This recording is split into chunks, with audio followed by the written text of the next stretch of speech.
गोटे पर गोटे लघुचाप राज्य को पुणी माड़ी आसुची एक लघुचाप जहाँकि आसंता 4 तारिख पुणी वर्षा जारी रहिबो। एने आंचलिक पाणीपाग केन्द्र भुवनेश्वर पक्षर जारी है किसी नुआ रिपोर्ट। तेबे आसंतु संपूर्ण अपडेट जानिबा।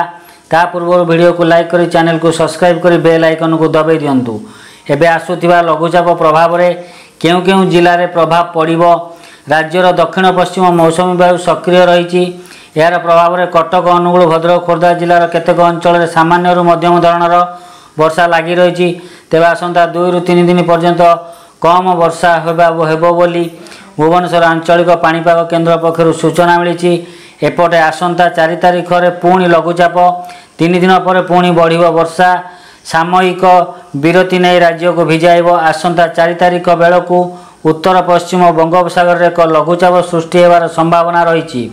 यार प्रभाव में 3 तारिख वर्षा बढ़िबारे भारतीय पाणीपाग विभाग लघुचाप थिबा नहीं संभावना सूचना देछि।